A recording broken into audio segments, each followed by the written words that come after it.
The US Army must rethink the tactics of using tanks in modern warfare, which is undergoing radical changes due to the emergence of attack drones in infantry weapons, writes former US Special Forces non-commissioned officer Steve Balestrieri on the pages of 1945. As of today, the US Army has about 4,650 tanks, half of which are in reserve.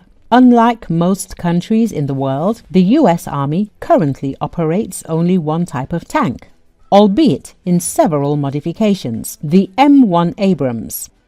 Balestrieri admits that against the backdrop of the war in Ukraine, where both sides have lost many tanks to man-portable anti-tank missiles and kamikaze drones, there are loud statements about the end of the tank era. At the same time, the American M1 Abrams and German Leopards, which are in service with the Ukrainian Armed Forces, are no exception.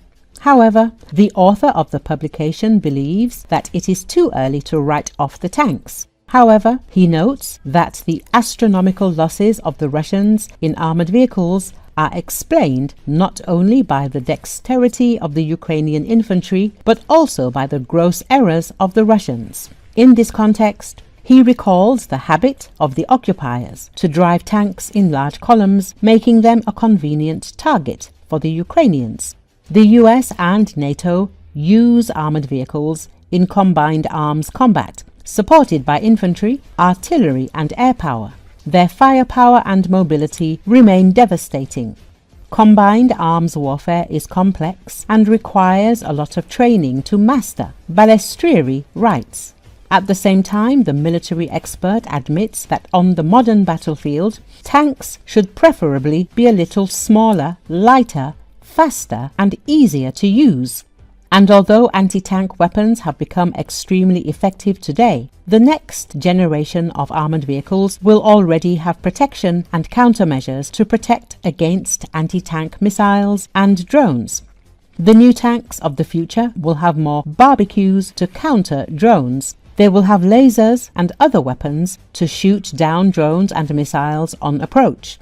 They will have standard electronic warfare systems to jam UAVs, Balestrieri believes. So how many tanks does the army need? They need new armor, but what about the 4,650 current main battle tanks? They're still going to be used for now. So right now the US Army has too many tanks and too few tanks.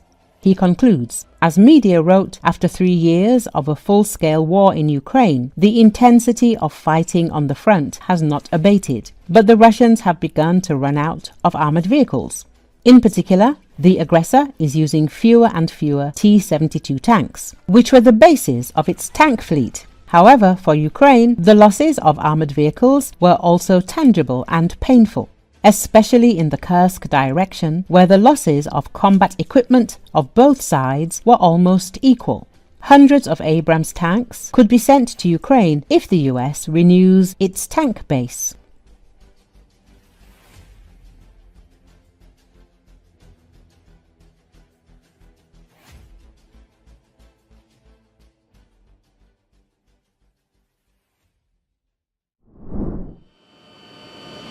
In a joint military operation with the United States, 17 alleged members of the Tren de Aragua and MS-13 gangs were transferred from the U.S. to the high-security prison in Tecoluca, El Salvador. This operation is another step in the fight against terrorism and organized crime, President Nayib Bukele posted on X.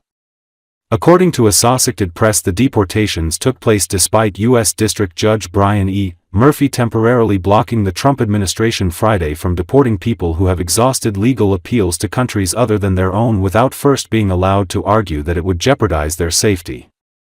On Wednesday, U.S. Homeland Security Secretary Kristi Noem visited the terrorism confinement center where Venezuelans who the Trump administration alleges are gang members have been held since their removal from the United States.